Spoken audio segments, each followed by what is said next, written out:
All right. Hello, everyone. Happy Monday. Welcome to your first market check-in here of 2026 with myself, Greta Wall. I'm your host, and I'm joined by Derrick Oldensmith, the head trader at T3 Trading Group and the leader of T3 Live's Pro Desk virtual trading floor. Before we get into any market-related discussions, here's a quick disclosure of the current positions Derrick is in as of our stream here today. Again, he's the head trader at T3 Trading Group, so it's just for disclosure purposes. The title of our stream today, New Year Market Update. Derrick, so we're going to get into all the things as we begin 2026. But with it being the first trading day of the new year, how are you feeling so far? Second trading day of the new year. Friday. Oh, yeah, there was a Friday. Yes. Well, first Friday, full trading week. Yes, first full trading week. I feel like Friday was still a holiday for a lot of people, but there was actually some pretty crazy price action on Friday insofar as market dispersion, some stocks being really strong, some stocks being really weak. Just coming into the new year, a lot of new positioning is ongoing, and Friday that was happening into a pretty low liquidity environment. I feel like starting today, everybody's really back at their desk. So we're seeing actually some follow through from Friday's dispersion. And what I mean by that is it's kind of a classic January effect that's ongoing right now, where a lot of the stuff that was really strong last year has started off this year pretty weak, because I think that people just didn't want to realize profits in December and have to pay the tax consequences of those profits. And a lot of the stuff that was weak that may have been subject to tax loss harvesting in December has been really, really strong to kick off the year. This is actually exactly what we were looking for and exactly what we were calling for, kind of a classic January effect impact on the market. The only thing that is happening a little bit different than my expectation is I thought that they would begin to front run those moves at the very end of December and the last week of December, and they didn't do that. They really waited for January 1st in order to start moving stock. But then all of a sudden you saw Mag 7 really, really weak on Friday, giving some weakness downside for some of those names today. And a lot of those meme type of stocks that were pretty beaten up by the end of last year, especially where they were from their October highs, have just been really, really ripping higher Friday through today. Some really big moves from crypto and nuclear and quantum and rare earth. All those types of names have just been flowing really, really strong the last couple trading sessions. So it's been a really good start to the year, actually, from price action perspective. Good stuff. All right, let's talk about the news in the market, and that is the U.S. capture of the Venezuelan dictator Nicolas Maduro. Energy stocks in focus with that happening. I think Chevron definitely benefiting from that. We see the stock up over nearly 5.5% today. That's because they are one of the few companies that does already have a presence in Venezuela. So what do you think about the impact of that news and how you're seeing the reaction in the energy sector and what it means long-term for this sector of the market? Sure. So, the first order impact that you want to think about, obviously, is what is this going to do to the price of oil? And at least the initial thinking would be, hey, Venezuela has the largest oil reserves of any country in the world, even more than Saudi Arabia. So you would expect that more pumping is going to come out from Venezuela, therefore greater supply, and therefore a lower price. That's the first thing that you would think of. If you do a little bit of research, though, it's going to take some time to get all of that pumping back online. So the research that I've been reading is that you're probably not going to see a real increase in oil output from Venezuela until like 2028, maybe late 2027. So, a couple years till we start to actually see a real increase in that oil output. So the price of oil isn't actually moving too much. If you look at the USO ETF, it's still very much in range. And in fact, it's actually up today. It's up 1.75% right now as we're chatting. So the market doesn't seem to be concerned that there's going to be a massive increase in supply of oil coming from Venezuela that would lower price. So the first order impact on oil itself seems to be relatively muted, but there's a much larger impact on some XLE and OIH names. So, our traditional energy stocks and our oil services names. And within that space, I think that the biggest driver of the movement that we're seeing this morning, especially when you think about like a Chevron or even like a ConocoPhillips or SLB is a big one. A lot of these companies had already done work in Venezuela that they were not paid for. I don't know the exact numbers, but it's Chevron, ConocoPhillips, they're each owed billions of dollars from Venezuela that they have not been paid from. So the thought process is, hey, all of a sudden these companies might get a multi-billion-dollar windfall because with the regime change and everything else that's going on there, these U.S. companies have a much higher probability of actually getting paid. So that's why you're seeing those names up huge. And it seems like the names that are going to particularly benefit the most, at least initially, is one, obviously the companies that are owed money, but two is actually the oil services companies, the OIH names, such as SLB, which is up 11% on the day. SLB has done a lot of work with Venezuela in the past, but I was just saying earlier, it's probably going to take a couple years before the new oil supply really comes online. Why? Because they got to dig it out. So the oil service companies that build the infrastructure to get the oil out of the ground are the companies that are actually seeing the biggest reaction today. So OIH is up 6.25%, whereas XLE is up 2.7% right now as we're having this conversation. So those are the names to focus on. With that said, I thought that the degree to which they gapped these stocks up took away a lot of opportunity at the open. You just gap everything up 5+%. There's not necessarily an opportunity there, and that's just markets working relatively efficient based on the new news. So off the open today, I didn't really like doing anything new with any of the oil names. I actually, by luck, one of the names I've been swinging long for quite a while has been Chevron, which is one of the biggest benefactors of this news. So I dumped a lot of Chevron at like 168, 169, very early pre-market this morning into the initial gap up. They sold these names back down pretty hard early on in the day. In fact, XLE almost filled its gap, but then it presented a decent little buying opportunity down there. So that was the opportunity to maybe get a little bit of stock in some of these names. I do think that big picture, this is going to be pretty bullish for those companies I just mentioned, but not necessarily overly impactful on the price of oil itself. Yeah. It's nice when news happens to just help a position that you're already in, unexpected news. So it always feels like it's the opposite, but every once in a while you get a news event in your favor. Yeah, it's always like, but sometimes it's good. All right. The other big news of the week is that it's jobs week. So focus is on the labor market this week.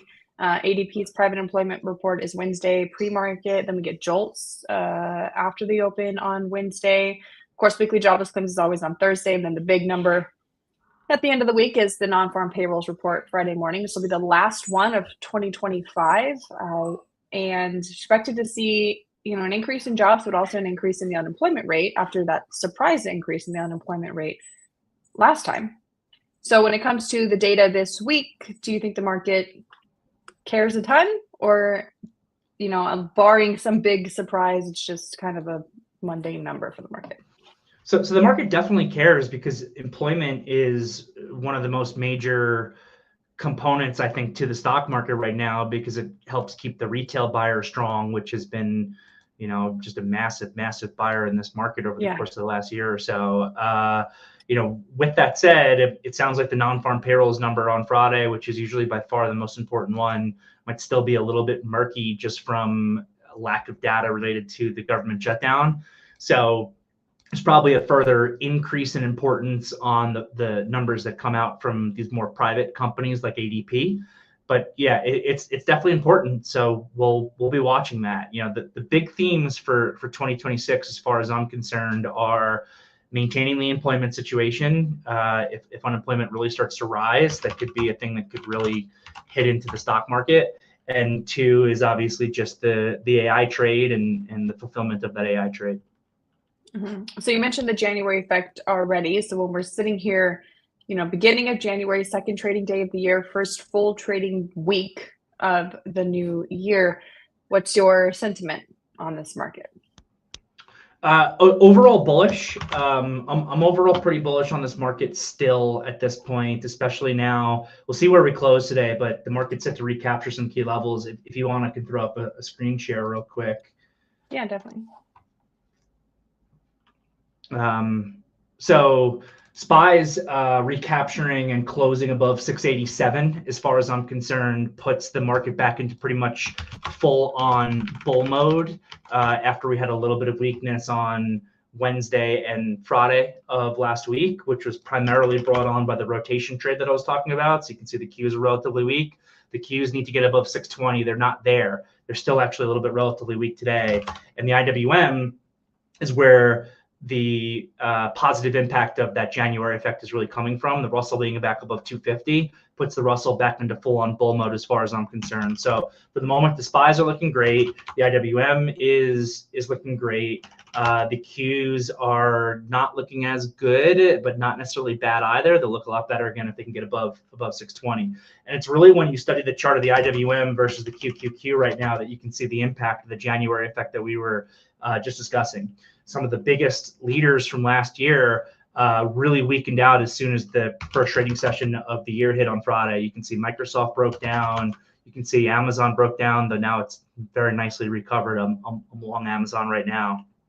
You can see that Meta broke down. It's also doing a decent job recovering. Again, still not as strong as the IWM, but doing a decent job recovering. But the real exciting stuff has honestly been from some of these what I describe as crappy companies that are in meme land. RGTI, which I'm not big picture bullish on, but I'm long right now because I'm a trader and I'd rather be long something that's going up than short something that's going up. But you can see, RGTI trading really well, QBTS giving a really good 2-day move, like a BE, which I'm not in. Really good move on Friday, more strength today. Or you can look at nuclear names, SMR, left for dead into the end of last year, no buyers to be found, people harvesting tax losses here, really strong day on Friday to start off the year, really good continuation today. Obviously, OKLO is a similar stock there, doing the same thing.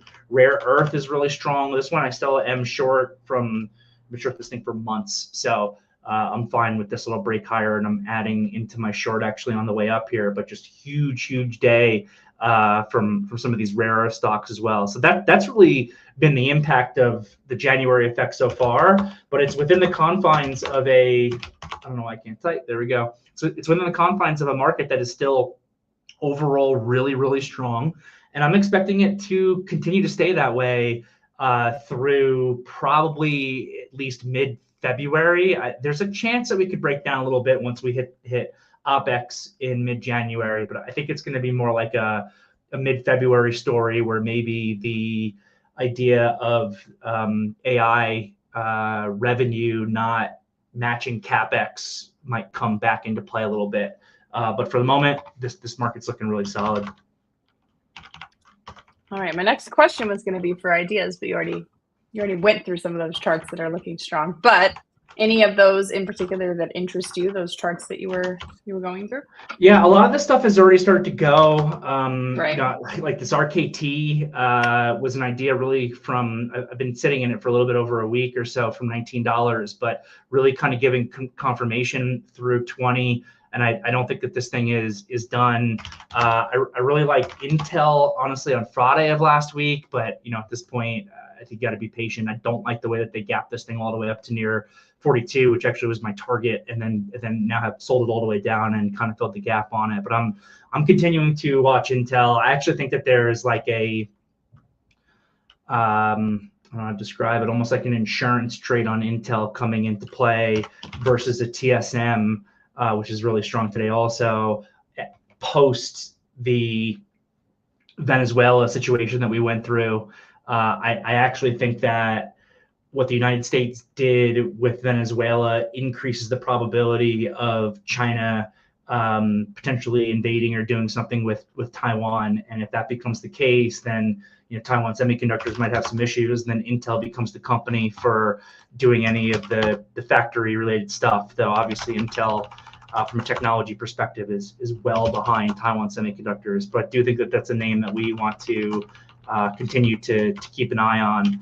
I broadly like Mag 7, broadly speaking, but there's winners and losers in the space.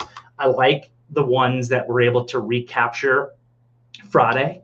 So again, Amazon broke through support on Friday, fully recaptured it today, and it's actually set for a breakout right now. I really like Google. Google was so strong on Friday that it never even broke down. It's not trading as well today. Microsoft probably isn't doing it yet, but if Microsoft can recapture like 485, I like it. So, broadly speaking, while I've got longs and shorts on right now, I'm broadly bullish and looking for continuation as long as the market can continue to hold these levels. And I like doing that through a combination of having some Mag 7 exposure and anything that's relatively strong, not the stuff that's relatively weak. Like I don't like how Tesla, I know Tesla's having a strong day today, but I don't like how Tesla's been looking overall. And at the same time, like I said, I don't believe in RGTI as a company at all. Their revenue is non-existent compared to what the market cap is, but this is a classic January effect trade, and I actually think that these names can continue to have some legs, and crypto too. We called for the crypto long in a big way again on Friday, and now it's finally giving follow through. This is another one. I really thought that they were going to front run when you look at like iBit or again even like an SMR or some of these names that we just looked at. I really thought they were going to front run that at the end of December. They didn't, but now they're finally taking off with some of these names. I think it can have some legs. All right, good stuff. I want you to take a moment to think back on 2025 and what were some of the things about the year in the market that surprised you, that were kind of unexpected. And then when you're thinking about 2026, what are some of the things that you're focused on that could be more surprises for you when it comes to this year? Yeah, so 2025 was anything but normal. It was really, really a crazy, crazy year. Obviously, a lot of that had to do with policy coming out of the White House, the tariff announcements, the slow pullback on those tariff announcements consistently over time.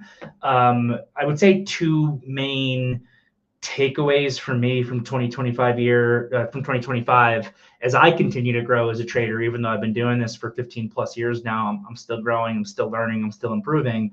One is just the market's further telling me something that I already know, which is that positioning is everything with this market. There were times here where I took a hit going into the summer and in the summer because I was being a little bit too stubborn on some shorts, particularly shorts in like a couple key names, SanDisk, WDC, just because of certain seasonality impacts coming into August, September, et cetera, and also just because of how far we had come off of this low when a lot of the negative implications of the tariffs were still ongoing. But it doesn't matter when you're in June and July and you're looking at buy flows coming from the systematic cohort and from everybody else to the tune of billions of dollars a day.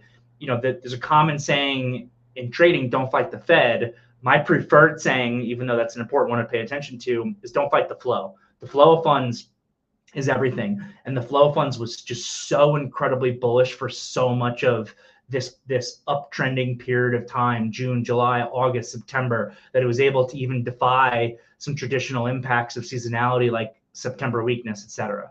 So that's one. It's just re-ingraining into my brain something I already know. Flow of funds is everything. That's why my team and I spend so much time dissecting and studying it, because it's just the biggest impact on the market. And the other major lesson for me in 2025 is related to game planning. So anybody that's been around me for a long time knows how much I believe in the importance of good game plans in trading. I think that game planning is the key to success in the business. I'll repeat, because I love to repeat it, a common series of phrases that I say regularly, but I like to say it all the time because I like to just hammer it into the brains of traders on what trading is really all about. So the series of statements goes as follows. The goal of a professional trader is to be what we call consistently profitable. The only way that you can be consistently profitable as a trader is if you are consistent in your actions in regards to the market. The only way that you can be consistent in your actions in regards to the market is if you have rules in place for every single situation that you might find yourself in trading, that actually creates that consistency. So in any situation, you are following a consistent set of rules that actually breeds consistency in your trading, and that defines your edge, and that's what can actually make you consistently profitable. Finally, that set of rules is confined in any game plan that you put on in any trade. So when you circle back to things and put it all together, it's having good, consistent game plans and having the discipline to follow those game plans is actually what breeds consistent profitability. And it's what makes the difference between a successful trader and a not successful trader. It's more important than what your actual strategy is. It's more important than your ability to analyze charts and do technical analysis. It's about, a strong edge that's based in math that is shown through consistent game plans. So because I am so ingrained in that thought process in my brain, traders know who've worked with me, I am ride or die on my game plans. I have a game plan for a trade. I follow it to the bitter end, and I don't change. I am not a believer in changing my game plan as new information presents itself. And the reason for that is because I am not a perfect trader. In a perfect and ideal world, a perfect trader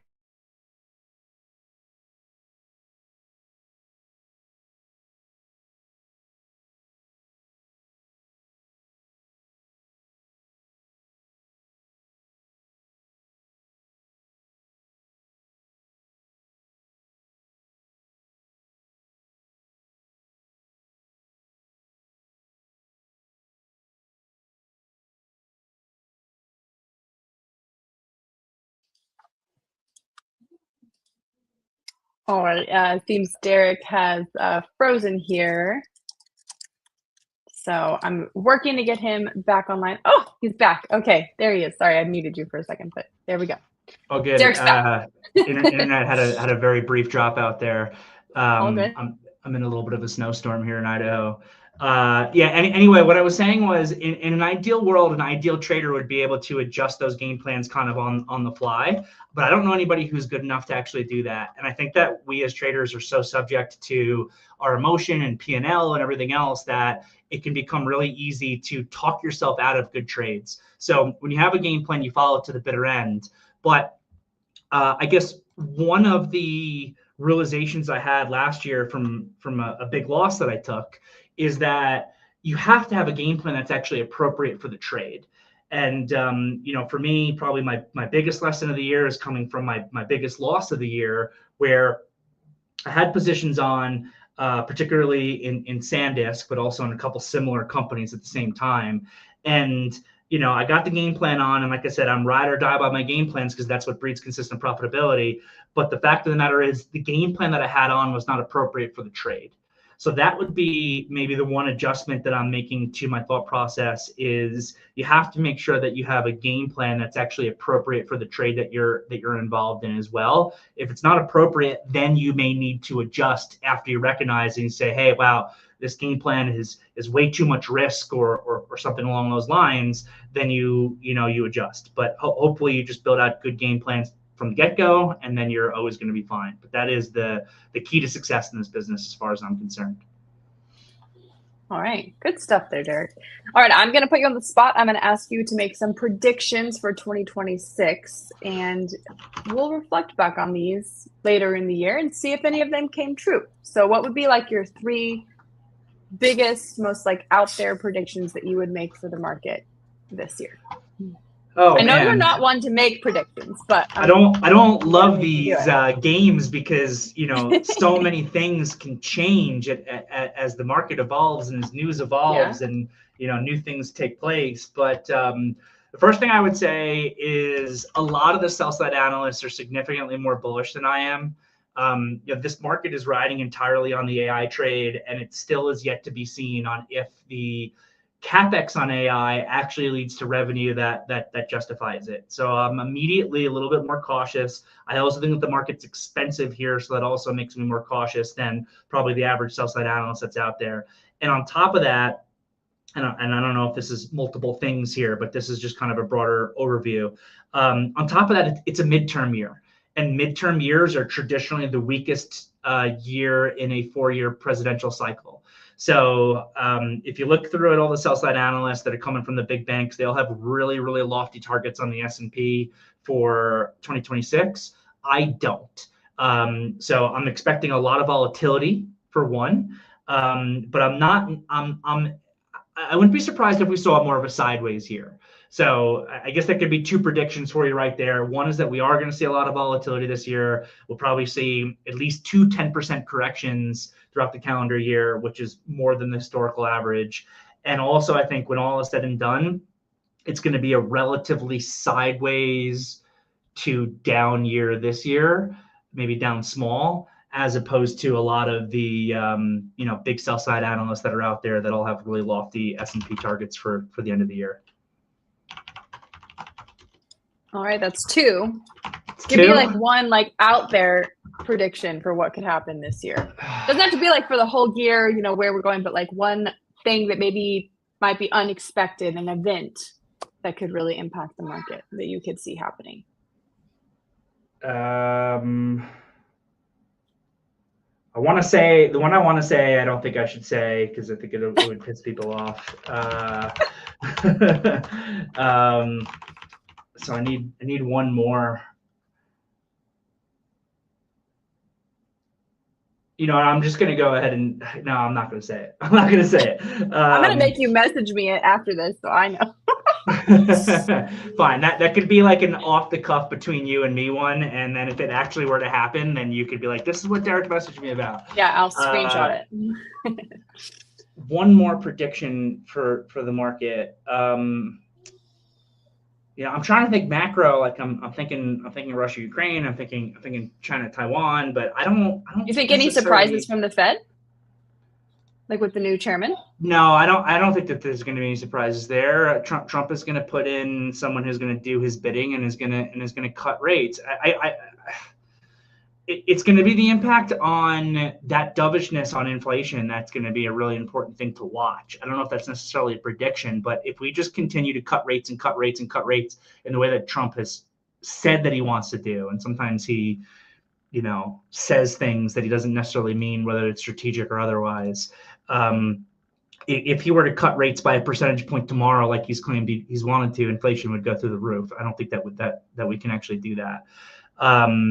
So we get two 25 basis point Fed cuts this year, and that's it. It's not a big prediction because I think it's what the market's pricing in at this point. Yeah. But that's also my expectation. So we'll leave it at that, and then I'll message you my other one. Yeah, because I want to know for sure. I get the inside scoop on your outlandish prediction. All right. I'm going to let Derrick get back to trading. He is a real trader. Again, he is the head trader at T3 Trading Group. And if you'd like to explore an opportunity to work with T3 Trading Group yourself, you can go to t3live.com/DOLive. There's a form there you can fill out, and Derrick and his team will get in touch with you.